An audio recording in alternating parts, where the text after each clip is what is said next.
तो बीएमआई निकालने का प्रोग्राम में बनाना था। ठीक है।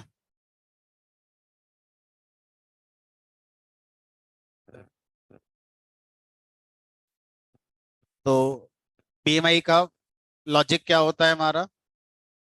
बीएमआई निकालने का weight divided by height square ना, ऐसा कुछ था। तो यूजर से इनपुट कर लेते हैं, है ना, वेट के लिए। और शायद वेट केजी में होता है, ठीक है? तो फ्लोट रख के ले लेते हैं।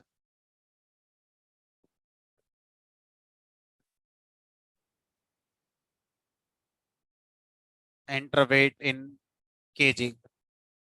तो इससे हमें ये भी सीखने को मिल रहा है कि सिर्फ हमें फार्मूला ही नहीं पता होना चाहिए, उस फार्मूले में जो यूनिट आ रही है वो क्या है वो भी नॉलेज होनी चाहिए।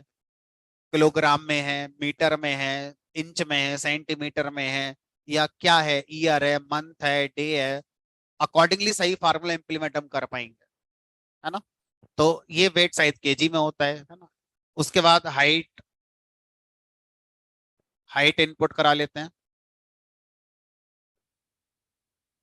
हाइट मीटर में होती है ना। Enter height in metres. तो जो फार्मूला है उसके हिसाब से हमारी मीटर्स में होती है। अब ज्यादातर रियल लाइफ में अगर हम देखें तो लोग सेंटीमीटर पे ही मेजर करते हैं हाइट के लिए, 160 170। तो अब आप यूजर से अगर सेंटीमीटर मांगोगे तो पहले आपको अपने प्रोग्राम में उस सेंटीमीटर को किस में कन्वर्ट करना पड़ेगा? मीटर में। तब जाके आप अपना फार्मूला लगा पाओगे। ठीक है। तो अगर आप यूजर से सेंटीमीटर मांग रहे हैं तो पहले अपने कोड में सेंटीमीटर को मीटर में कन्वर्ट कर लेना, और अगर सीधा मीटर मांग रहे हो तो आपका फार्मूला तैयार है। तो बीएमआई निकालने का फार्मूला हो गया weight divided by height square. Height की पावर के जो भी आएगी निकाल कर आप दिखा दो।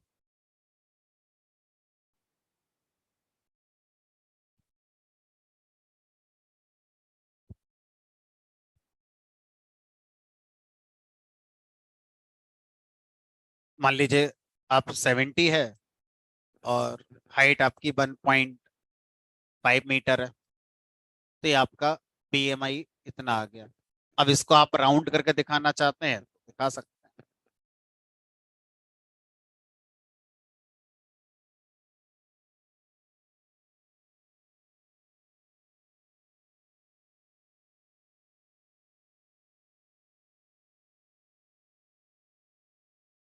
इवेल भी लगा सकते हो।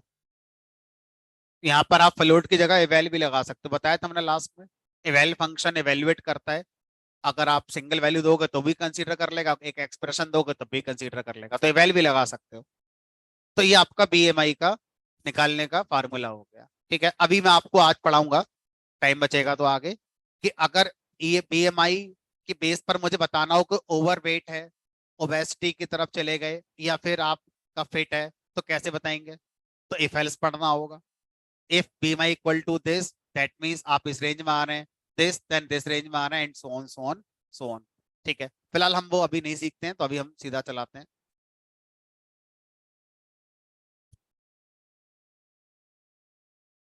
अब अगला ईएमआई।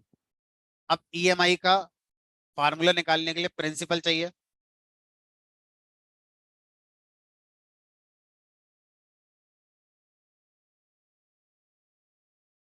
फिर रेट ऑफ इंटरेस्ट चाहिए,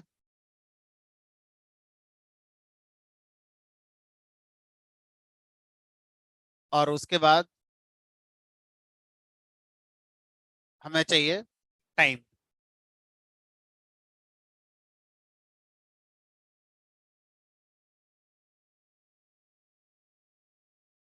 ठीक है। तो अब फार्मूला मुझे भी नहीं आता। अब गूगल पे अगर हम सर्च करें ईएमआई का फार्मूला, तो ये कुछ मुझे दिखा, जहां पर ई आपका ईएमआई हो गई, मंथली जो ईएमआई है वो क्या जाएगी, इक्वल टू पी जो प्रिंसिपल है आपका वो। तो देखो मैं इस फार्मूले को वेरीफाई नहीं कर रहा हूँ कि ये सही लिखा है, मैंने सर्च करा गूगल पे, मुझे ये मिल गया, हम मान के चलते हैं कि ये फार्मूला होता है। बाकी आपका काम ये भी है कि आप इसको एक बार कहीं वेरीफाई करो ऑफिशियली कि ये सही है गलत है, जो भी है। फिलहाल हम अभी वो काम नहीं कर रहे हैं। ठीक है। तो पी हो गया आपका प्रिंसिपल, आर हो गया आपका रेट ऑफ इंटरेस्ट। लेकिन आप ध्यान से देखो, जिसने ये फार्मूला बनाया है उसने ये बताया है कि भाई आर हमारा मंथली रेट ऑफ इंटरेस्ट है, ठीक है। और जनरली जो रेट ऑफ इंटरेस्ट हम फिर जब देखते हैं तो वो ईयरली आई गेस होता है, और एन की वैल्यू क्या है, नंबर ऑफ मंथ्स में। तो आप यूजर से रेट ऑफ इंटरेस्ट ईयरली जब मांगोगे कि भाई ईयरली रेट ऑफ इंटरेस्ट इतना होगा, तो आप उसको मंथली डिवाइड करोगे। अगर उससे आप मंथली मांग रहे हो तो यहाँ पर आर में कोई चेंज करने की जरूरत नहीं है, ठीक है। और ये आपका एन हो गया मंथ्स में, ठीक है। चलो, तो यहाँ पर enter rate of interest, enter duration या time in months.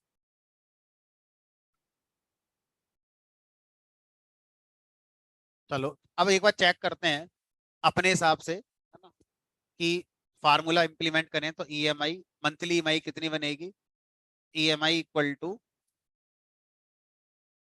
Principal multiply by rate of interest. अभी हम मान के चलते हैं जो रेट ऑफ इंटरेस्ट हम इनपुट करा रहे हैं वो मंथ में ही करा रहे हैं, ठीक है। मल्टीप्लाई बाई 1 प्लस आर की पावर एन, तो 1 प्लस आर की पावर एन। एन यहाँ पर इन्होंने क्या बताया है, टाइम, है ना। तो हम यहाँ पर क्या मानेंगे, उसे टी मानेंगे, क्योंकि हमने अपने कोड में टाइम को टी माना है, इन्होंने इस फार्मूले में एन को टाइम माना है, एक ही बात है, ठीक है। उसके बाद ये जो पूरा आएगा आपका, ब्रैकेट लगानी है क्योंकि इसको डिवाइड करना है किससे, 1 प्लस आर की पावर टी, जो भी आएगा रिजल्ट वो, और -1, यानी कि इस पूरे को पहले सॉल्व करेंगे और जो रिजल्ट आएगा -1, ठीक है। अब उसके बाद एक बार ब्रैकेट का ध्यान रखें, कम ज्यादा ना हो ये। अब हमें ये इंश्योर करना है कि -1 नीचे से हुआ हो, ऐसा ना हो कि डिवाइड करने के बाद हो गया हो, ठीक है। तो ये हो गया, ब्रैकेट यहाँ से शुरू हुई और ये ब्रैकेट हमारी यहाँ खत्म हो गई, ठीक है। ये 1 प्लस आर हो गया ऊपर वाला, जिसकी पावर हो गई ये ये टर्म हो गया ऊपर वाला खत्म, ठीक है। अब इस पूरे को हमें डिवाइड करना है। अब कहीं ऐसा ना हो कि ये जो पावर है, ये पावर तब हो जब डिवाइड हो जाए, तो वो कंफ्यूजन ना हो, तो मैं इसको एक अलग ब्रैकेट में यहाँ पर खत्म कर देता हूँ। तो ये जो ब्रैकेट लगाई है मैंने, ये ऊपर वाला जो पार्ट है वो पूरा हो गया, ठीक है, डिवाइडेड बाई। अब ये ब्रैकेट नीचे वाले पूरे पार्ट को रिप्रेजेंट करेगी, ठीक है। तो ये ओपन हुई यहाँ पर और एक और लगा दी, तो ये हमारा नीचे वाला पूरा पार्ट हो गया।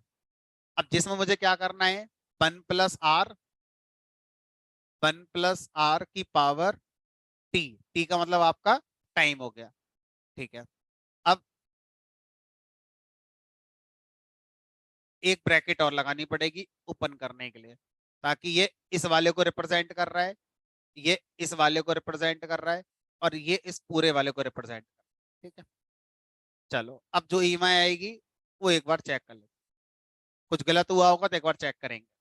पहले छोटे डेटा पर चेक करके देखते हैं, है ना, क्या है। मान लीजिए आपने 10,000 रुपये का लोन लिया, रेट ऑफ इंटरेस्ट आसान रखते हैं, मान लीजिए 5% का, ठीक है। और हमें 12 महीने में जमा करना है, तो 12 महीने की ईएमआई कितनी बनेगी, कितनी बन रही है, 50,000। गलत बन रही है, मतलब हमारे फार्मूले में कहीं कुछ गलत हुआ है, क्योंकि ये तो हो ही नहीं सकता कि जब मैंने 10,000 आपका लोन लिया है और रेट ऑफ इंटरेस्ट 5% का है, और 12 महीने के लिए मैं यहाँ पर उसको लेकर चल रहा हूँ, तो 50,000 रुपये महीने की ईएमआई कैसे बन सकती है ना। देखो कहाँ गलत हुआ है कोड में।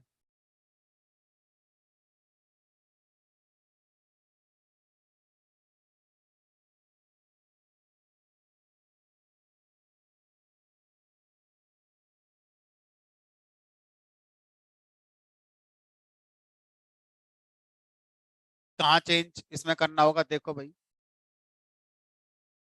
आर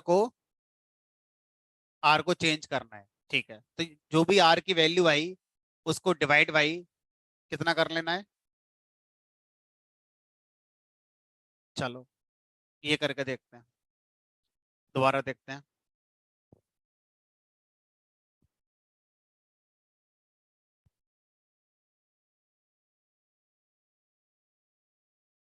दोबारा एक बार करते हैं।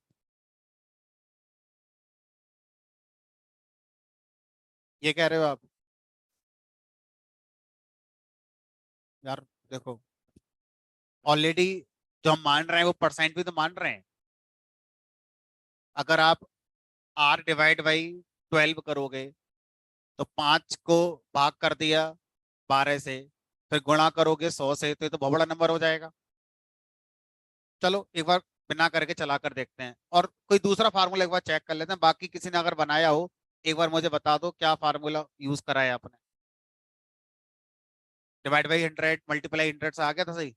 चलो वो भी कर लेंगे। रेट ऑफ इंटरेस्ट 5 का लिया और ये 12 महीने का लिया, 21,157 की मंथली ईएमआई बन रही है। अभी भी गलत है क्योंकि 12 महीने चुकाओगे तो बहुत हो जाएगा।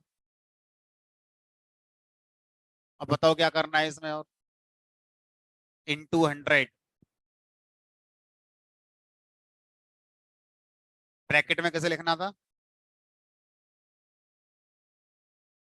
This one. चलो, प्रिंसिपल 50,000, रेट ऑफ इंटरेस्ट 5% का, 12 महीने के लिए बता दो। तो अब आप देख लो कि भाई आपका गणित सही चल रहा है। मुझे तो अभी भी इसमें डाउट लग रहा है, क्योंकि 4,280 रुपये महीने की ईएमआई दोगे और गुणा करो इसको 12 से, तो कितना आएगा।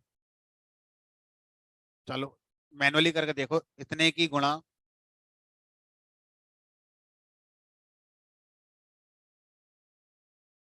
42,000 कर लो। चलो 42, 8, 4280 गुणा 12, 51,360। यानी कि एक साल का जो इंटरेस्ट लगा वो बस 1,360 ही लगा। ठीक है, चलो तो अभी जो मुझे लग रहा है वो सही लग रहा है। देखो अगेन, हम फार्मूले को वेरीफाई नहीं कर रहे हैं कि सही है गलत है, हम बस ये कह रहे हैं कि जो भी है हमने उसको अपने प्रोग्राम में इम्प्लीमेंट कैसे करना है वो ये रहा। ठीक है, आगे बढ़ते हैं, अगला वाला चेक करते हैं। अगला क्वेश्चन था हमारा सीआई निकालना, कंपाउंड इंटरेस्ट। अब कंपाउंड इंटरेस्ट का फार्मूला क्या होता है, कंपाउंड इंटरेस्ट का formula,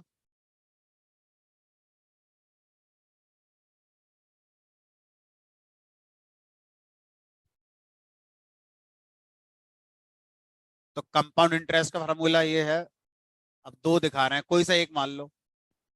principal multiply by 1 + r⁻100 divide by N. N का मतलब टाइम हो गया, देखो यहाँ पर कहीं भी। तो कंपाउंड इंटरेस्ट का फार्मूला ये साथ में एन, भी एन के साथ नया टर्म आ गया, टीबी आ गया। ठीक है,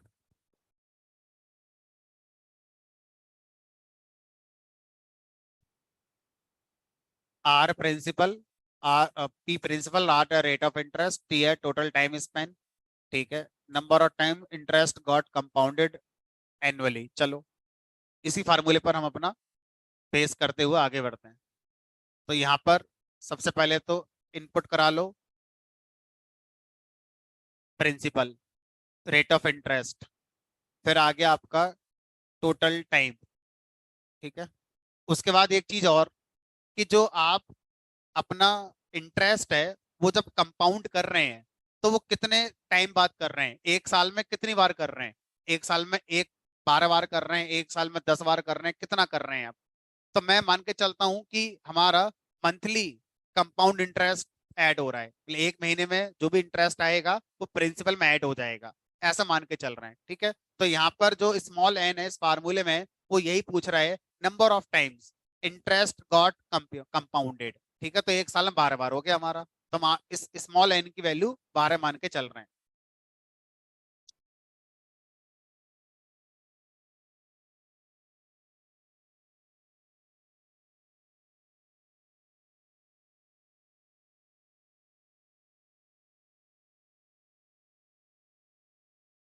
एंटर नंबर ऑफ टाइम्स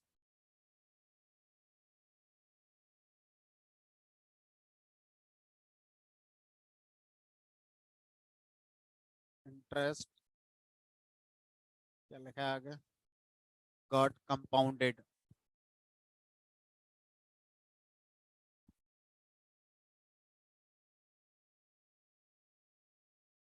ठीक है, अब फार्मूले को इंप्लीमेंट करेंगे।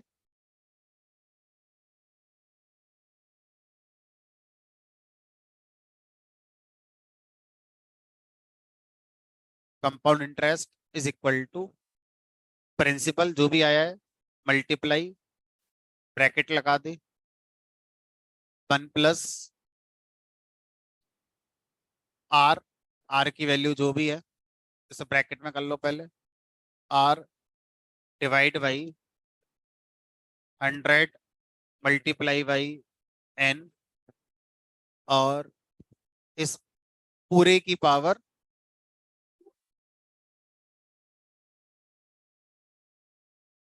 इस पूरे की पावर कितनी करनी है, N T, N multiply by T. ठीक है, अब देखते हैं।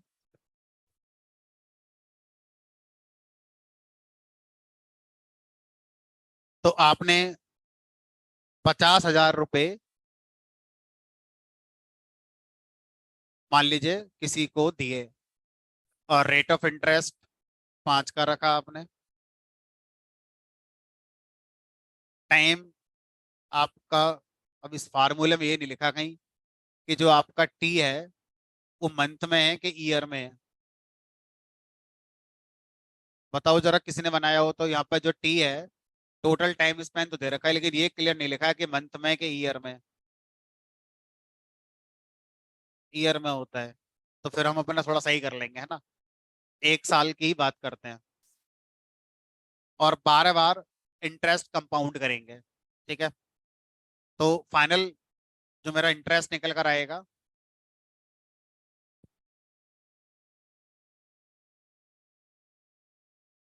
ये तो गलत निकल कर आ रहा है। बताओ कहाँ पर इस फार्मूले में क्या सही करना है अब। हाँ, इंटू एन, इंटू एन नहीं होगा, क्या होगा, अच्छा यहाँ पर सिर्फ टी होगा। चलो, यहाँ से भी हटा दूं ये एन। चलो, एंटर प्रिंसिपल भाई 50,000, ROI 5, 1 साल का, 12 बार कंपाउंड कर देना, इंटरेस्ट हो गया 52,500 रुपये। एक बार चेक कर लो भाई।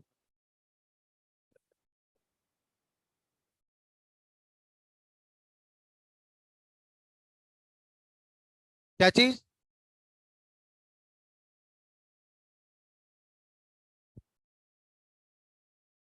अच्छा अब इसकी जरूरत ही नहीं पड़ेगी, मतलब पूरे फार्मूले में आपने यही मान लिया कि ईयरली कंपाउंड हो रहा है। ओके, मतलब आप ये मान के चल रहे हैं कि हम इस फार्मूले में ईयरली कंपाउंड कर रहे हैं, इनका जरूरत ही नहीं है। ये भी ठीक है, ईयरली लेके चल रहे हैं। ठीक है, तो इसका मतलब चीजें आपको थोड़ी सी बेटर पता होनी चाहिए, है ना। तो मान लो 10,000 रुपये 1 साल पर, 5% का ROI है, तो 10,500। ठीक है, तो अब कंपाउंडेड के लिए आप ईयर ज्यादा डाल के देखो, तब शायद आपको बेटर समझ में आएगा। 10,000 रुपये लिए आपने, 5 रेट ऑफ इंटरेस्ट, और 4 साल के लिए, तो 4 साल में कितना इंटरेस्ट आएगा अब निकल कर सही आएगा। सर ये जो आ रहा है ये E+16 आ रहा है। E+16 का मतलब होता है 10⁻16। ये तो बहुत ज्यादा हो जाएगा, यानी कि 1.2। मतलब जो डेसिमल है वो अभी जहां पर है उसको 16 राइट की तरफ शिफ्ट कर दो, यानी कि 1 2 3 4 5 6 7 8। अभी तो बहुत आगे चला जाएगा। अभी भी मुझे फार्मूला सही नहीं लग रहा है भाई। हाँ,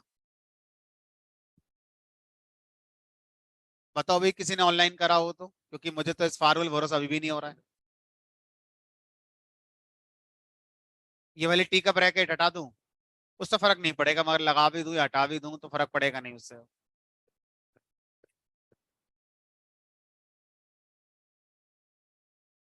आज क्योंकि बताना चाहेगा ऑनलाइन, किसी ने बनाया हो तो।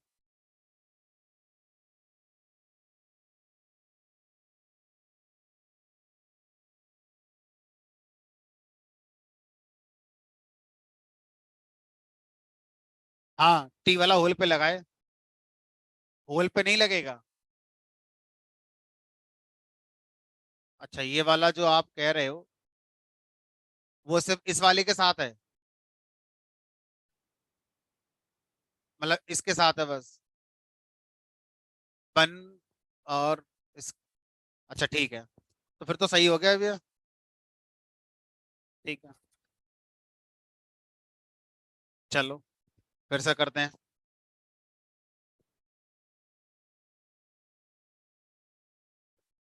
अब तो सही दिखा रहा है। ठीक है भाई, चलो तो ये हो गया हमारा ईएमआई कैलकुलेट करने का।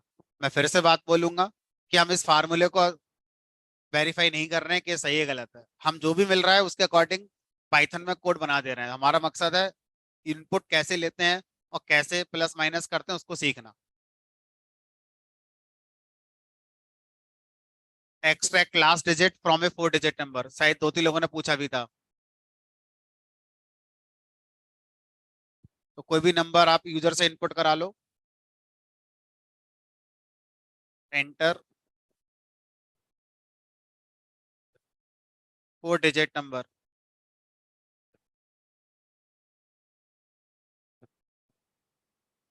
उसके बाद अब यहाँ पर किसी भी नंबर का लास्ट डिजिट निकालना है, तो मैथमेटिकली अगर उस नंबर का रिमाइंडर हम 10 से लें तो हमें उसकी लास्ट डिजिट मिल जाती है। लास्ट डिजिट एक वेरिएबल बना दिया, ये हमें उसकी लास्ट डिजिट मिल जाती है। पहले एक बार करके देख लेते हैं, उसके बाद इम्प्लीमेंट कर। तो एंटर 4 डिजिट नंबर 1257, 7 मिल गया। 5589, 9 मिल गया। अब देखो इसके पीछे का लॉजिक जो मुझे समझ में आता है वो ये कि मान लीजिए आप लिखा 1258।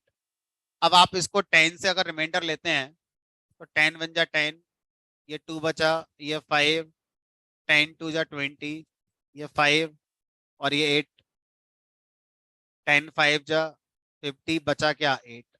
ध्यान से देखो लास्ट चीज तो बची। तो ये एक ट्रिक है, आप इसे याद कर लो चाहे तो समझ में आ ही रही है कि किसी भी नंबर का लास्ट डिजिट निकालना है तो आप उसको 10 से रिमाइंडर लेंगे तो जो रिमाइंडर बचेगा वो हमेशा क्या बचेगा, आपका लास्ट डिजिट ही बचेगा। ठीक है, तो बस इसी चीज को थोड़ा सा यहाँ पर समझना था हमारे लिए। ठीक है, चलिए अगला क्या था? Celsius to Fahrenheit, Celsius to kelvin.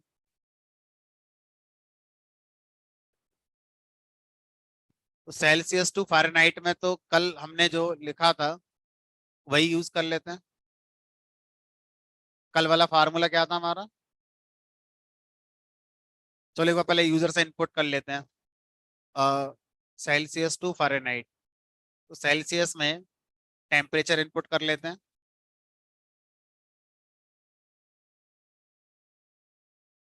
Temperature in Celsius.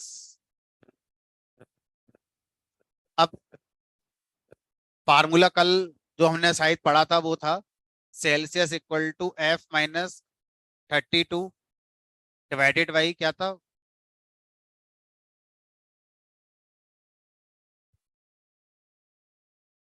ये पूरा था,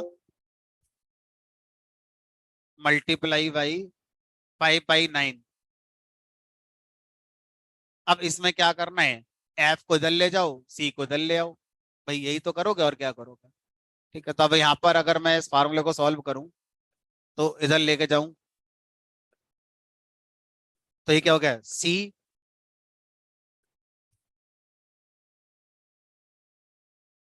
इनकी पहले मल्टीप्लाई कर लो,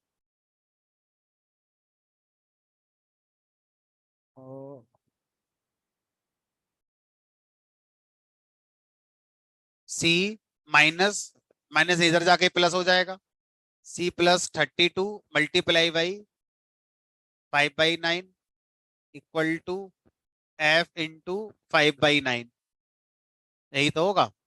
ठीक है,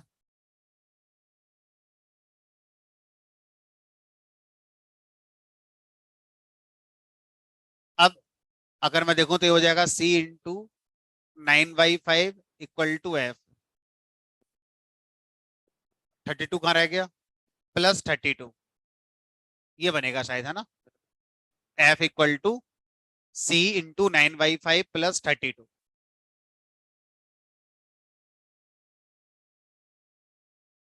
चलो, तो अब इसी के अकॉर्डिंग हम अपना इम्प्लीमेंट कर लेते हैं कि F equal to C into 9/5 plus 32, बस खत्म।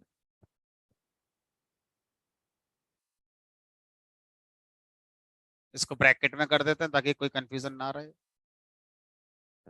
अब एक बार चला के देख लेते हैं, पता तो कल हमें था ही, है ना, 38 का अराउंड 100 प्लस 100 के आसपास आया था, है ना। ठीक है, सही चल रहा है हमारा। चलो, अब कैल्विन का फार्मूला पता है किसी को, एक मिनट रुक जाओ, हमें चाहिए कैल्विन में, तो कैल्विन इक्वल टू क्या करना है, सी प्लस 273.15, बस, तो आसान होता है। ये लो, तो सेंटीग्रेड को केल्विन में कन्वर्ट कर दिया गया। ठीक है, आई गेस यही होता है। ठीक है, चलो तो अब क्या बचा, बस सर आखिरी बचा,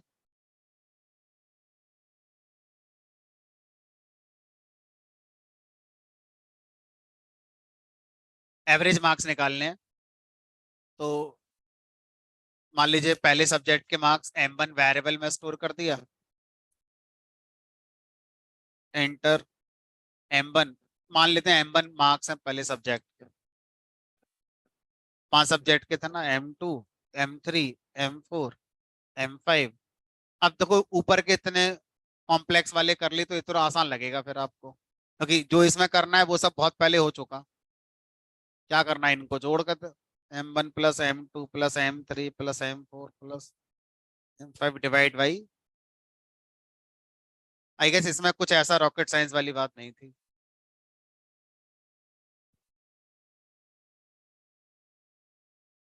चलो फिलहाल अब आगे बढ़ते हैं। ठीक है, हाँ आप अपने हिसाब से कर सकते हैं, जो आपने डिवाइड करा है आप इसको ये कर सकते, तो फिर आपका जो आंसर आएगा वो इंटीजर में ही आएगा। ठीक है, तो वो कर सकते हैं। चलिए, अभी जितने प्रोग्राम मैंने आपको बताए या इसके अलावा और भी बहुत सारे प्रोग्राम है जहां पर सिर्फ इतने से ही हम सब कुछ नहीं कर पाएंगे, हमें आगे ही पढ़ना होगा। जैसे अगर मैं आपसे कहूं कि मैं यूजर से उसकी एवरेज मार्क्स इनपुट करा रहा हूं और मुझे उसके बेस पर बताना है कि वो पास हो गया कि फेल हो गया, तो मान लीजिए एवरेज मार्क्स मैंने यूजर से इनपुट कराए,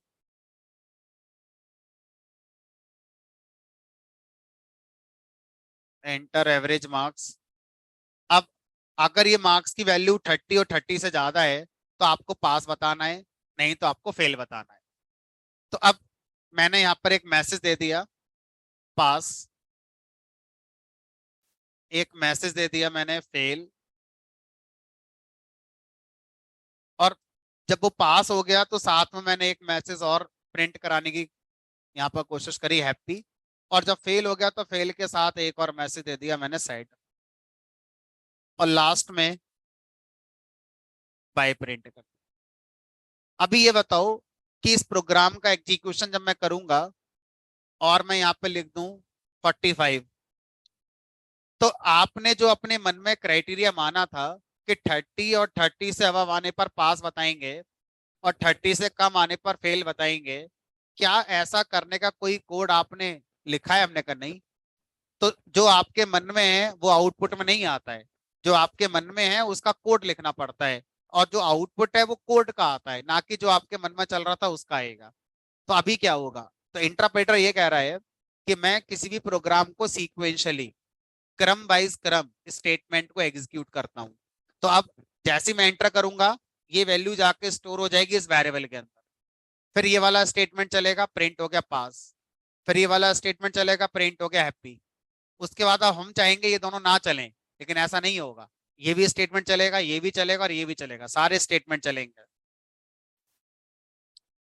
हम नहीं चाहते थे। तो अब ऐसे स्टेटमेंट्स जो प्रोग्राम के एग्जीक्यूशन होने पर हम रन करना चाहते हैं हमेशा, उन्हें बोलते हैं अनकंडीशनल स्टेटमेंट्स। और ऐसे स्टेटमेंट्स जो प्रोग्राम एग्जीक्यूट होने पर हम चलाना चाहेंगे लेकिन उसके पहले कंडीशन का ट्रू होना जरूरी है, तो ऐसे स्टेटमेंट्स को बोलते हैं कंडीशनल स्टेटमेंट्स। तो अब हम पढ़ने जा रहे हैं अपना नया चैप्टर, कंडीशनल स्टेटमेंट्स क्या होगा।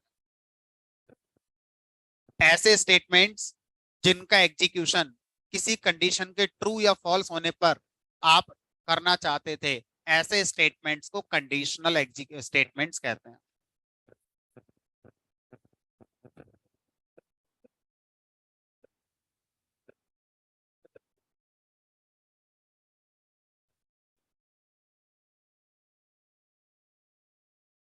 अब हमारे इस प्रोग्राम में सबसे पहले आप आइडेंटिफाई करिए कौन कौन से स्टेटमेंट्स ऐसे हैं 6 में से जो कंडीशनल हैं, कि जब प्रोग्राम चलेगा तो जरूरी नहीं है कि वो चले ही चले। लाइन नंबर 2 वाला स्टेटमेंट, लाइन नंबर 3 वाला स्टेटमेंट, लाइन नंबर 4 और लाइन नंबर 5। ये 4 स्टेटमेंट ऐसे हैं जिनको चलने के लिए कोई शर्त है, वो पहले होनी चाहिए पूरी, तब चलें। नहीं है पूरी तो ना चले। लाइन नंबर 1 और लाइन नंबर 6 तो चलना ही चाहिए, उसके लिए कोई इफ एंड बट हमें नहीं लगाना है। ठीक है। तो ऐसे स्टेटमेंट्स को हम क्या बोल रहे हैं? कंडीशनल। और जिनको हम चलाना ही चाहते हैं, कुछ भी हो, चाहे प्रोग्राम चलाए तो वो चले ही चले, तो ऐसे स्टेटमेंट को बोलते हैं अनकंडीशनल। आज तक जितने प्रोग्राम हमने बनाए हैं पाइथन के, बाय डिफॉल्ट सब अनकंडीशनल स्टेटमेंट थे। अगर प्रोग्राम चला था तो वो स्टेटमेंट चले ही थे हमारे। ठीक है। अब कंडीशनल स्टेटमेंट लिखने के लिए पाइथन में 2 तरीके होते हैं। पहला होता है इफ कंडीशन, और दूसरा होता है हमारा मैच कंडीशन। इफ कंडीशन और दूसरा हमारा यहाँ पर मैच कंडीशन। इफ कंडीशन हमारा पाइथन लैंग्वेज जब से बनी है तब से है। Match condition added in 3.11, sorry 3.10। ये 3.10 वर्जन में हमारा कॉन्सेप्ट ऐड हुआ है, उससे पहले ये कॉन्सेप्ट नहीं होता था। तो पहले पढ़ेंगे इफ कंडीशन, उसके बाद पढ़ेंगे मैच कंडीशन।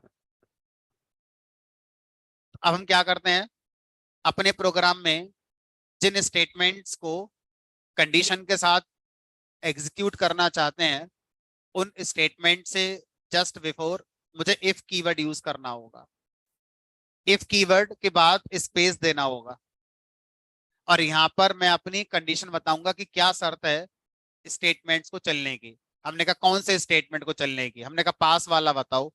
तो पास की शर्त है कि एवरेज मार्क्स 30 या 30 से अब होने चाहिए। If average marks is greater than और इक्वल टू 30। तो अब बताइए इस कंडीशन के ट्रू होने पर आप किन किन स्टेटमेंट्स को चलाना चाहते हैं। हमने कहा ये दोनों, ये वाले नहीं, हमने कहा नहीं ये वाले नहीं, इनकी कंडीशन है लेकिन इनकी कंडीशन दूसरी है, इन दोनों की कंडीशन एक ही है। अब आपको क्या करना है, वो स्टेटमेंट्स जो कंडीशनल हैं लेकिन उनकी कंडीशन एक ही है उनको ग्रुप करना है। तो इन दोनों को मुझे ग्रुप बनाना है और उस ग्रुप में इन दोनों को नहीं रखना है क्योंकि इनकी कंडीशन ये वाली नहीं है, इनकी अपनी अलग है। तो जब हम कंडीशन को, इफ कंडीशन को ग्रुप बनाते हैं तो ग्रुप को हम ब्लॉक भी कह सकते हैं। हमें क्या करना है, ब्लॉक बनाना है, ग्रुप या ब्लॉक। अब जैसे आप नोएडा में अभी बैठे हो, सेक्टर 16 में बैठे हो, तो सेक्टर 16 में कहाँ बैठे हो, ब्लॉक ए में। फिर आगे बढ़ जाओ बी ब्लॉक आ जाएगा, फिर आगे बढ़ जाओ सी ब्लॉक आ जाएगा। तो इस तरह से हमारे पास क्या है, ब्लॉक शब्द होता है। ब्लॉक का मतलब दायरा, एक बाउंड्री, एक बाउंड्री के अंदर चीजें आ रही हैं तो उसे हम ब्लॉक कह देते हैं कि भाई ये चीज इस ब्लॉक के लिए एप्लीकेबल है, दूसरे के लिए नहीं है। तो भाई ब्लॉक शब्द प्रोग्रामिंग में है, भाई ब्लॉक शब्द रियल लाइफ में होता है सेक्टरों के साथ। ठीक है, तो अब हम चाहते हैं इफ का क्या बनाया जाए, ब्लॉक बनाया जाए, जिससे कि हम बाउंड्री बनाएंगे इफ की, कि इफ कहां से कहां तक एप्लीकेबल रहेगा। तो पाइथन में ब्लॉक बनाने के दो तरीके होते हैं, एक होता है इंडेंटेड ब्लॉक, इंडेंटेड ब्लॉक, और एक होता है इनलाइन ब्लॉक, इंडेंटेड ब्लॉक, और एक होता है हमारा इनलाइन ब्लॉक। इंडेंटेड ब्लॉक पहले पढ़ेंगे, उसके बाद पढ़ेंगे इनलाइन ब्लॉक। तो अब हम चाहते हैं इफ का इंडेंटेड ब्लॉक बने, तो उसका सिंटैक्स है इफ के स्टेटमेंट के आगे कॉलॉन लगाएंगे, कॉलॉन, पार्ट ऑफ सिंटैक्स, जिसमें क्वेश्चन नहीं कर सकते सर सेमीकोलन क्यों नहीं लगा रहे, कॉमा क्यों नहीं लगा रहे, भाई सिंटैक्स जिसने बनाया है, जैसा बनाया वैसा पढ़ना ही होगा।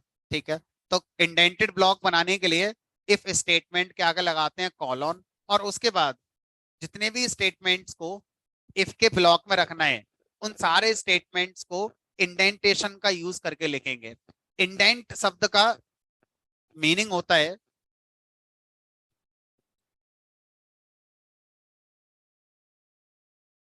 Starting space in A statement. किसी भी स्टेटमेंट की शुरुआत में जो स्पेस आता है उस स्पेस को इंडेंट कहते हैं। तो जैसे अगर मैं यहाँ पर ऐसे लिख दूं लाइन नंबर 7 पे, तो मैं बोलूंगा मैंने लाइन नंबर 7 को एक इंडेंट के साथ लिखा हुआ है, दो इंडेंट के साथ लिखा हुआ है, तीन इंडेंट के साथ लिखा हुआ है। ठीक है, इस तरह से क्या बोलते हैं, इंडेंट। इंडेंटेशन क्या है, इंडेंटेशन एक टेक्निक हो गई इंडेंट यूज करने की। ठीक है, अब मुझे यहाँ पर इंडेंटेशन का यूज करते हुए अपने स्टेटमेंट लिखने हैं। तो कितने का इंडेंट लगाओगे, आपकी मर्जी है, आप एक का लगा लो, दो का लगा लो, चलो दो का लगा लेते हैं। अब कोई भी स्टेटमेंट जो उसी इफ ब्लॉक में आना चाहता है, अब उसको रूल है, उसकी मर्जी नहीं चलेगी। रूल क्या है, उसको भी सेम इंडेंटेशन लेवल यूज करना होगा।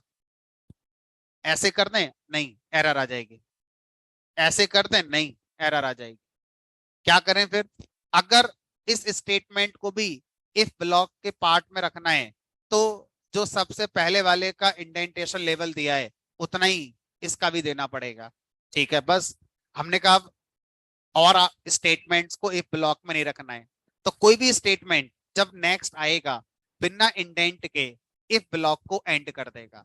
तो इफ ब्लॉक को एंड करने के लिए अलग से कोई सिंबल नोटेशन नहीं है, जैसा कि सी प्लस प्लस और सी में होता था ऐसे करके। ठीक है, यहाँ पर ऐसा नहीं है। तो कोई भी स्टेटमेंट जो बिना इंडेंटेशन के लिखा जाएगा वो अभी जो ब्लॉक चल रहा था उस ब्लॉक का टर्मिनेशन कर देता है। ऐसे कर दें तो एरर, ऐसे कर दें तो अब ये स्टेटमेंट इफ ब्लॉक का पार्ट हो गया, ऐसे कर दें तो एरर, और ऐसे कर दें तो अभी जो ब्लॉक चल रहा था वो एंड हो गया। अब ये जो स्टेटमेंट है ये अनकंडीशनल स्टेटमेंट हो गया, चलेगा ही चलेगा। हो गया, हमने कहा हाँ, हो गया, चलाओ। एंटर एवरेज मार्क्स, मान लो 46 आए, पास, हैप्पी। सर फेल क्यों हो गए, क्योंकि आपका ये वाला जो कोड है ये अनकंडीशनल है ना, तो चलेगा ही चलेगा। ठीक है, अब सोचो, अगर मैं लिख दूं यहाँ पे 20 फेल हो गए, अब सही चल रहा है, सही नहीं चल रहा है, प्रोग्राम पहले जैसा चल रहा था वैसा भी चल रहा है। अभी क्या हुआ, एवरेज की वैल्यू 20 आई, तो क्या ये कंडीशन ट्रू निकलेगी? नहीं, ये कंडीशन क्या हो गई, फॉल्स, इसलिए ये कोड चला ही नहीं। अब ये तो अनकंडीशनल है, ये तो चलेगा ही चलेगा हमेशा। तो सर हम तो इनको भी कंडीशन में रखना चाहते हैं ना, ये क्यों चलेगा हमेशा? तो बताओ इसकी कंडीशन क्या है, एक ये फॉल लगाना पड़ेगा। सर इसकी कंडीशन है एवरेज इज बिलो 30।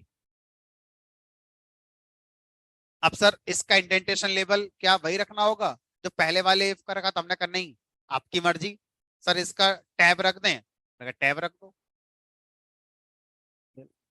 तो मेरे प्रोग्राम में दो इफ ब्लॉक हैं, पहले वाले इफ ब्लॉक का इंडेंटेड ब्लॉक जो बना है वो दो इंडेंटेशन लेवल से बना है, और दूसरे वाले का टैब स्पेस है इंडेंटेशन हमारा। कोई एरर? हमने कोई एरर नहीं है। अब देखो 25 पर फेल हो गए, 40 से पास हो गए। ठीक है, तो अब सर कुछ ऐसा करते हैं जो हमें मना करा गया है, करो, ऐसे कर दिया, कर सकते हैं। तो अगर मैंने अभी जो सिंटैक्स के लिए कहा था वो हमने फॉलो नहीं करा, तो पहले तो एरर आ गई। इस समय ये समझ में को आ गया कि इंडेंटेशन कितना रखना है उसके लिए आप फ्री हो, लेकिन एक स्टेटमेंट, एक ब्लॉक के अंदर जितने स्टेटमेंट्स हैं सबका सेम होगा। ठीक है, सोचो, अगर मैं ऐसे कर दूं तो ये ऐसे, फिर एरर।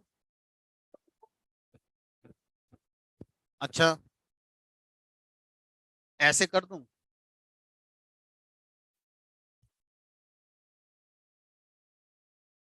अजीब लग रहा है देखने में, लेकिन अकॉर्डिंग टू सिंटैक्स आप फॉलो तो कर ही रहे हैं। हमने कहा अजीब है लेकिन सही है, तो कोई ऐसा क्यों करेगा? हमने कहा कोई ऐसा शायद नहीं करेगा, लेकिन सिर्फ समझने के लिए कि सही है गलत, हमने कहा सही है, ये भी सही है, ये भी सही है। लेकिन अपनी मर्जी से कुछ भी कर दोगे वो गलत है। ठीक है, तो सर मार्केट में क्या चल रहा है? हमने कहा मार्केट में टैब स्पेस चल रहा है। मार्केट का मतलब यह है कि आप किसी ऐसे बंदे के साथ कभी कोई प्रोजेक्ट पे काम कर रहे हो जो आपके साथ नहीं पढ़ा है, जो अलग ही कहीं पढ़ रहा है, तो उसने भी तो कुछ सीखा ही होगा इंडेंटेशन देना, आप भी सीख रहे हो। तो जब सब लोग एक साथ मिलकर काम करते हैं, अलग अलग जगह पर पड़े हुए हैं, तो एक स्टैंडर्ड हो तो शायद हम एक दूसरे के कोड को जल्दी समझ पाएंगे। तो वो जो स्टैंडर्ड अडॉप्ट किया गया है मार्केट में वो टैब स्पेस का है। वरना तो मैं सिखाऊंगा आपको सिंगल स्पेस, दूसरे सिखाएंगे दो स्पेस, कोई सिखाएगा 10 स्पेस, और हम सब लोग जब मिलेंगे कभी एक दिन तो एक दूसरे कोड को समझने में हमें दिक्कत आएगी। तो इसलिए स्टैंडर्ड फॉलो करा जाता है टैब स्पेस का, but it is not a rule. Rule is what, जो पहला स्टेटमेंट है सारे स्टेटमेंट उस ब्लॉक में सेम इंडेंटेशन के साथ लिखे होने चाहिए। हम फिलहाल टैब स्पेस को ही आगे कंटिन्यू करने वाले हैं। ठीक है, अब कुछ और करके देखते हैं। सर कॉलन लगाना जरूरी है? मत लगाओ, एरर, कह रहा लगाओ। ठीक है सर, अब तो लगाना ही पड़ेगा। इंडेंटेशन देना जरूरी, हम दे ही नहीं रहे, ऐसे ही मान लेते हैं। मैंने कहा चलो जो मन में आ रहा है करके देख लो।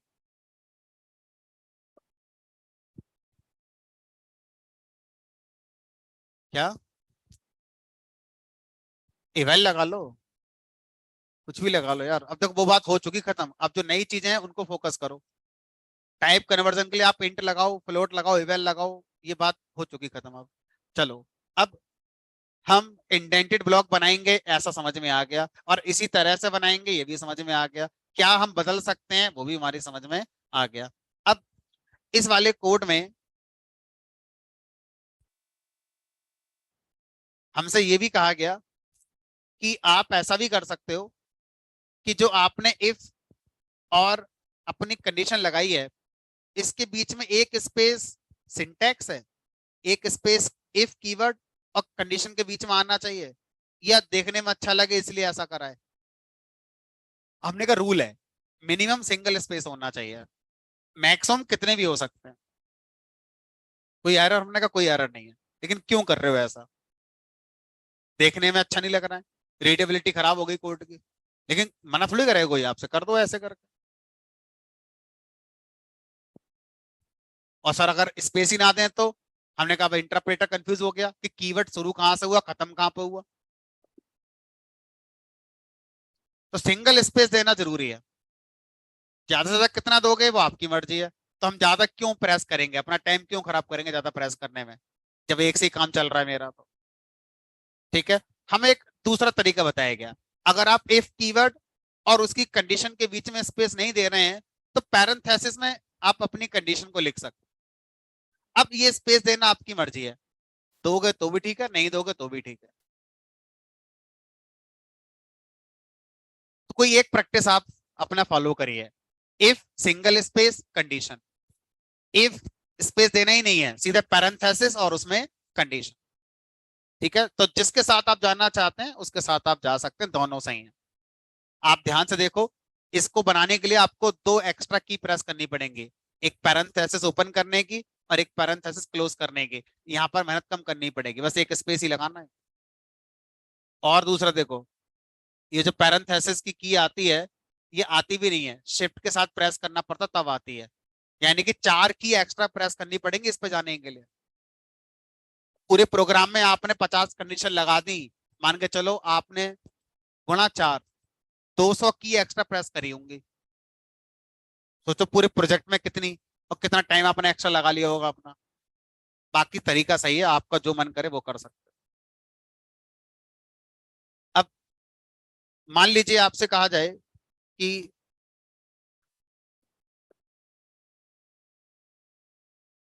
अब मैं आपसे एक क्वेश्चन पूछूंगा, उसका आंसर देने की कोशिश करना, क्योंकि उसका आंसर ही अगला इसमें एक और कॉन्सेप्ट होगा कंडीशन की दुनिया में। मैं इस प्रोग्राम को रन कर रहा हूं, मैंने लिखा 50, आउटपुट मुझे पता है पास, हैप्पी और पाई आएगा। आउटपुट मैं आपसे नहीं पूछ रहा हूं, मेरा सीधा क्वेश्चन है लाइन नंबर 5 का एग्जीक्यूशन होगा या नहीं होगा।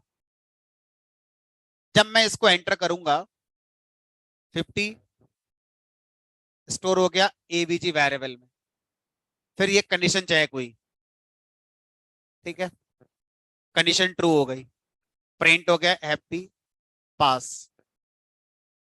अब मुझे बस ये बता दो कि इंटरप्रेटर इतना कोड चलाने के बाद इस लाइन का एग्जीक्यूशन करेगा या नहीं करेगा? Question mark.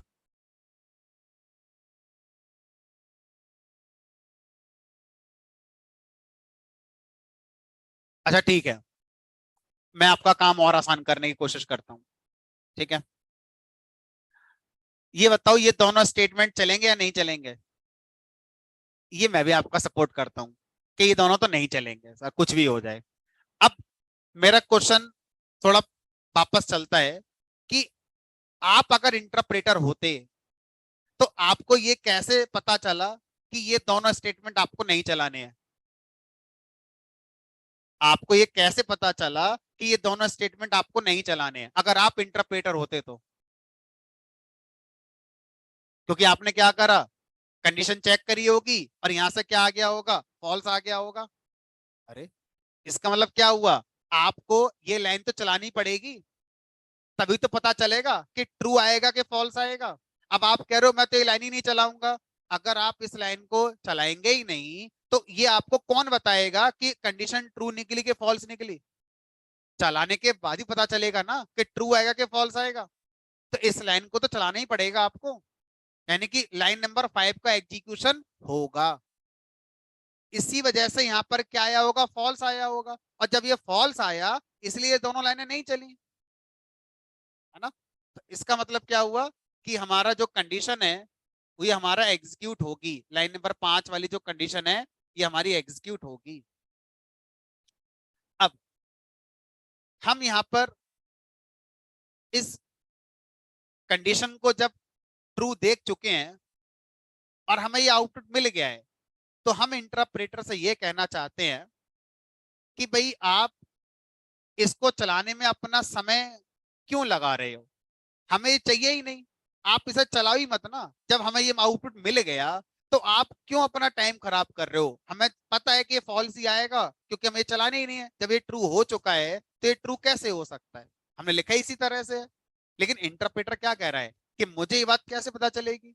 मुझे तो जो लिखा है उसको चलाना पड़ेगा ना, तब मुझे पता चलेगा कि ये फॉल्स है इसलिए ये नहीं चलेंगे। तो इंटरप्रेटर को अपना टाइम लगाना ही पड़ रहा है, कोई ऑप्शन है नहीं उसके पास। आपके पास है, आप सोच रहे हो कि जब ये बात सही हो चुकी है तो ये सही हो ही नहीं सकती। इंटरप्रेटर कह रहा है फिर एक काम करो, यहां पर क्या लगा दो, एल्स ब्लॉक लगा दो। एल्स ब्लॉक क्या कहता है? मेरे पास अपनी कोई निजी कंडीशन नहीं होती, मैं इफ की कंडीशन का यूज करता हूं। इंटरप्रेटर अब दो कंडीशन चेक नहीं करेगा। इंटरप्रेटर कह रहा है कि एल्स, अगर इफ कंडीशन ट्रू हो गई तो एल्स चलेगा ही नहीं। मुझे एल्स को अलग से चेक करने की जरूरत नहीं है क्योंकि एल्स के पास कोई कंडीशन है ही नहीं। और अगर इफ फॉल्स हो गया तो एल्स को चलाना ही है।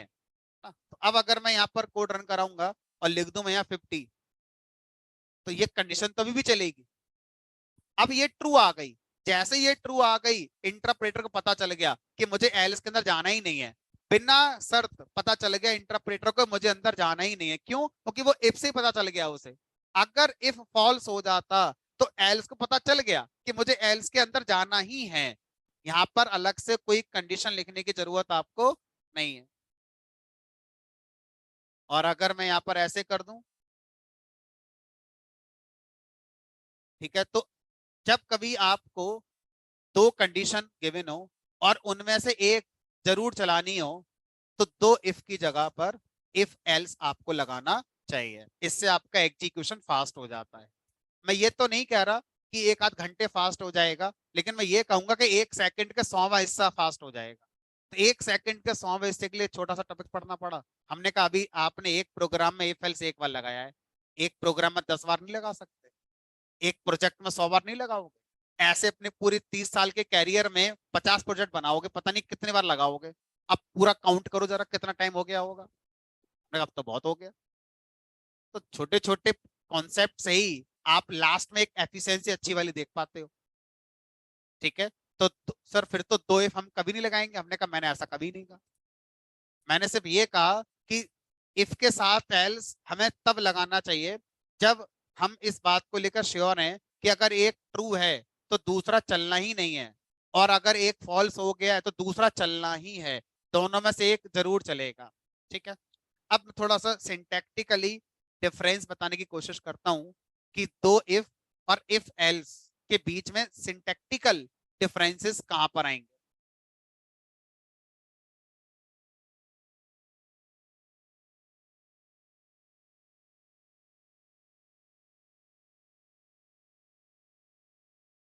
मान लीजिए लिख दिया मैंने यहाँ पर एप्पल। अब बताइए कॉन्सेप्चुअली, जब इस प्रोग्राम को रन मैं करूंगा तो लाइन नंबर 5 का एग्जीक्यूशन कब होगा? जब इफ,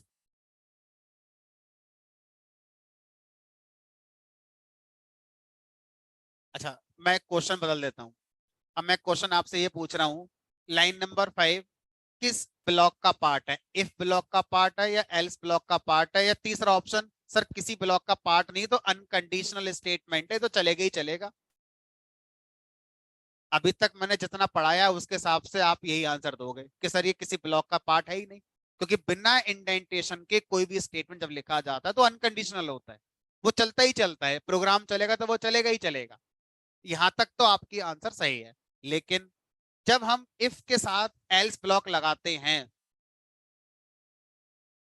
तो ये रूल होता है कि इफ और एल्स के बीच में कोई नहीं आना चाहिए। इफ और एल्स आपस में कनेक्टेड होते हैं, इफ और एल्स के बीच में कोई नहीं आना चाहिए। जहां इफ का ब्लॉक एंड होगा, जस्ट आफ्टर एल्स का ब्लॉक स्टार्ट होना ही चाहिए। अगर आप एल्स लगा रहे हैं तो, नहीं लगा रहे तो कोई बात नहीं, तो अभी एरर आ जाएगी। तो इसका आंसर क्या है? एरर। क्योंकि हमें नहीं पता था, अभी तक जो जानते थे उसके हिसाब से तो अनकंडीशनल था। लेकिन अभी एक नया रूल जस्ट सीखा है कि इफ जहां पर एंड होता है, एल्स वहां से ही शुरू होना चाहिए, उसके बीच में कोई और नहीं आना चाहिए।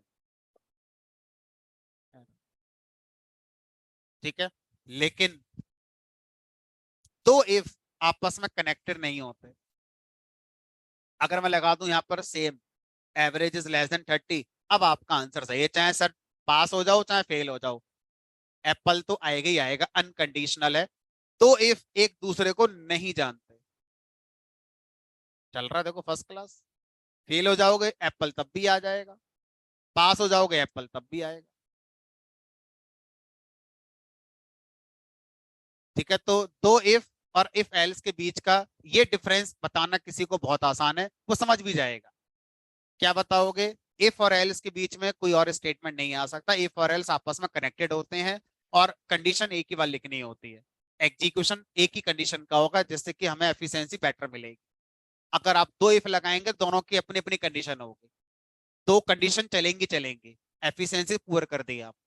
बट फायदा भी मिल गया कि दोनों इफ हमारे कैसे हैं, अलग अलग हो गए, आपस में इनका कोई कनेक्शन नहीं है, इन दोनों के बीच में आप कितना भी कोड लिख सकते हैं, कोई प्रॉब्लम नहीं है। ठीक है, तो इस तरह से आप डिसाइड कर सकते हैं कि आपको दो इफ पे जाना है या इफ के साथ एल्स पर जाना है। ठीक है, अब और देखो,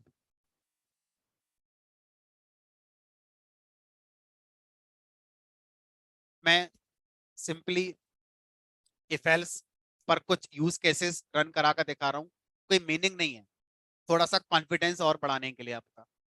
मान लीजिए मैंने यहाँ पर if 5 is greater than 3, print है एल्स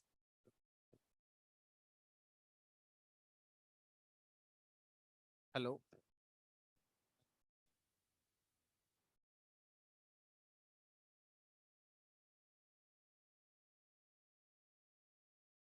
बताइए इस प्रोग्राम का आउटपुट क्या आएगा?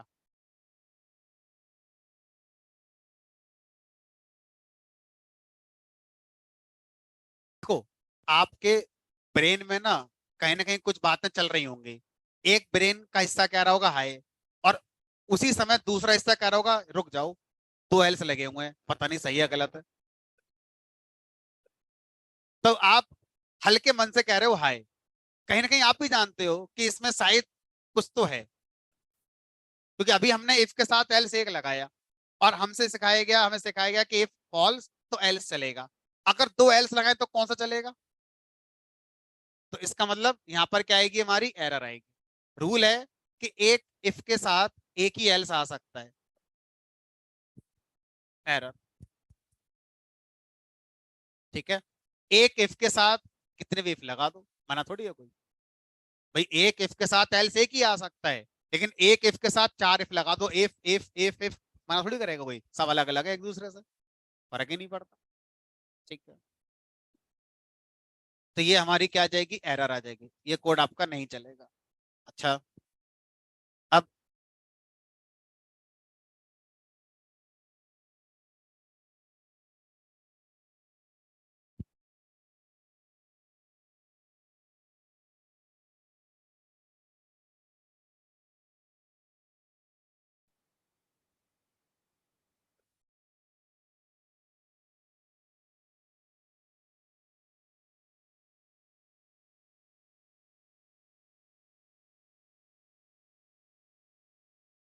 अब इस प्रोग्राम का आउटपुट क्या आएगा?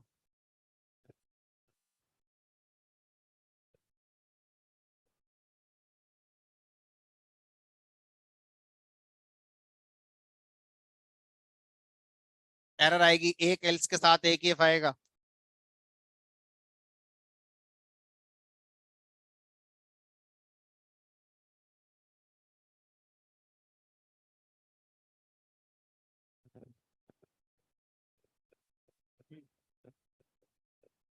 क्या बताया आउटपुट? Error, high.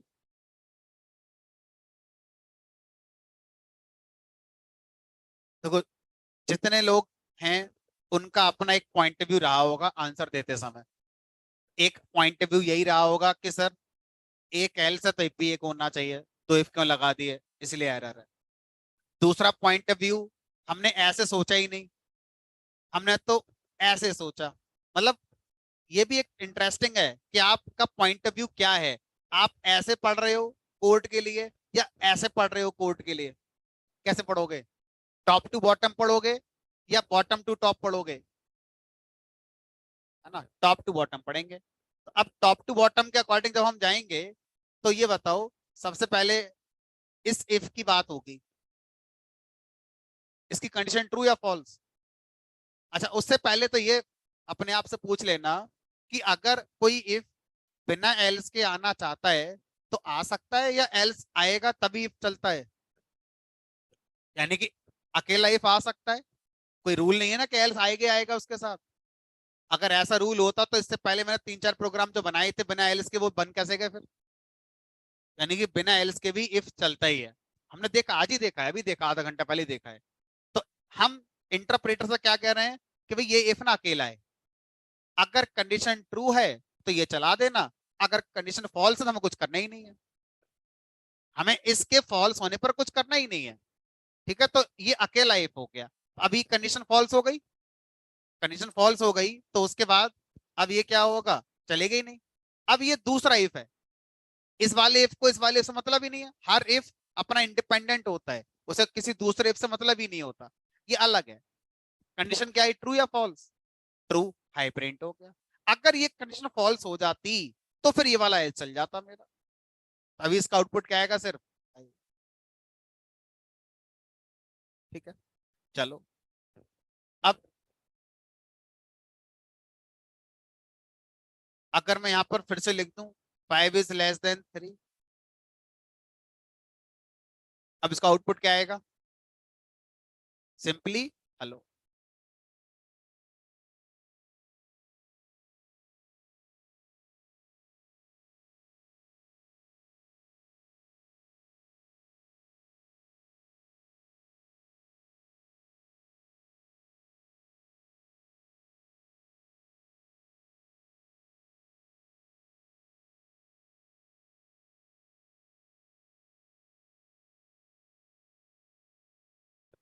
अब बताओ इसका आउटपुट क्या आएगा?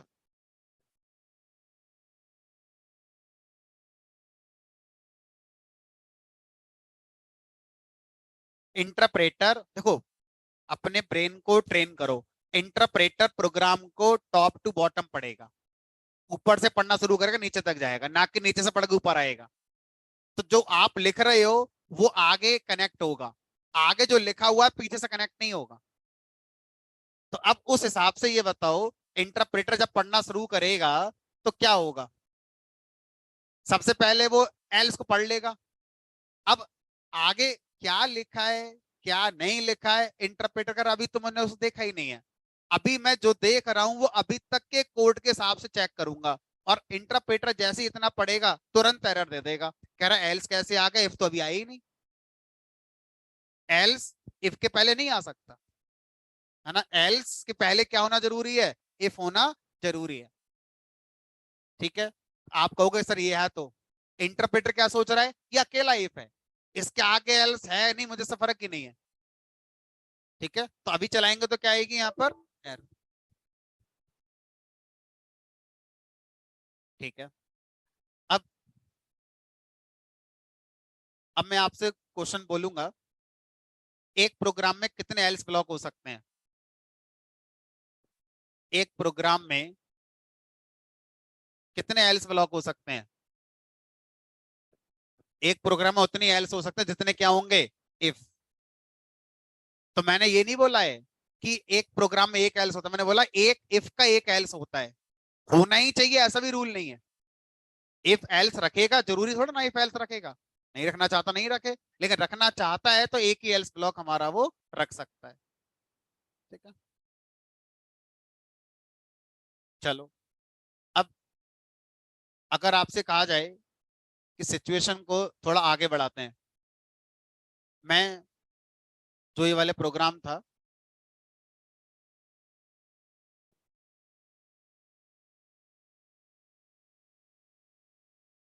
इसमें कंडीशन की जगह अगर कोई वैल्यू लिख दूं तो मान लीजिए लिख दिया मैंने इंडिया, अब इंटरप्रेटर कैसे पता करेगा कि ट्रू है कि फॉल्स है? क्योंकि इंडिया से पता चलेगा नहीं, क्योंकि कंडीशन आएगी, कंपैरिजन होगा, कंपैरिजन का रिजल्ट ट्रू फॉल्स आ सकता है, फिर इंटरप्रेटर डिसाइड करेगा कि इफ चलेगा ना चले। अभी तो आपने कंपैरिजन कोई करा ही नहीं, कोई ऐसी कंडीशन लिखी नहीं जिससे ट्रू फॉल्स बनता हो, तो उस केस में एरर नहीं आती। और किस रूल के अकॉर्डिंग ट्रू फॉल्स माना जाएगा? जो मैंने लास्ट क्लास में पढ़ाया था, 0, 0.0, बिना करेक्टर की स्ट्रिंग और नन। अगर ये कहीं लिखा मिल गया कंडीशन की जगह पर तो फॉल्स माना जाएगा, और अदर वैल्यूज जितनी भी हैं वो सब क्या मानी जाएंगी? आपकी ट्रू मानी जाएंगी। ये सारी वैल्यूज आपकी ट्रू मानी जाएंगी। बताओ इस हिसाब से क्या प्रिंट होगा, हाई या हेलो? हाई, क्योंकि इंडिया को क्या कंसीडर करेगा वो? ट्रू। ठीक है। अब अगर मैं यहाँ पर लिख दूं 0, तो क्या मानेगा 0 को? फॉल्स। और क्या मानेगा? आउटपुट आएगा हेलो। 0.0001 ट्रू। ठीक है, इसको 0 कर दूं, अब फॉल्स। -1, क्या मानेगा? ट्रू या फॉल्स? सिर्फ 4 वैल्यू फॉल्स है, बाकी कुछ भी आ जाए जो हमने नहीं पढ़ा है आज तक वो भी आ जाए तो वो भी ट्रू है। सिर्फ 4 वैल्यू ही फॉल्स होती हैं इफ कंडीशन में, अगर कंडीशन की जगह पर वैल्यू लिखी है तो। ठीक है, तो अभी भी क्या है ये हमारा?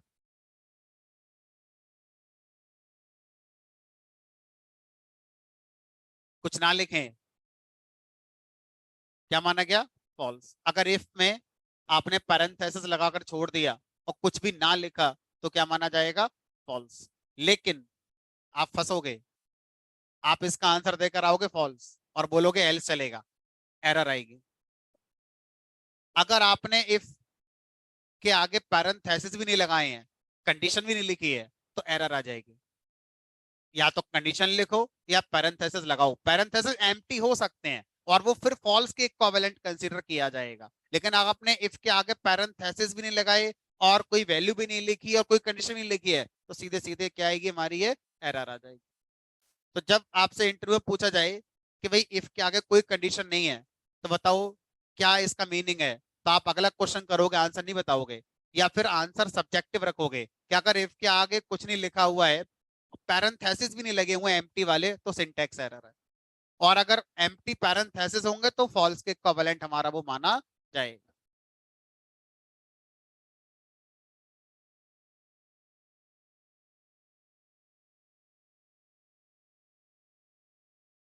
चलो, अब आखिरी क्वेश्चन। इफ और एल्स के बीच में कोई नहीं आ सकता, कमेंट आ सकता है?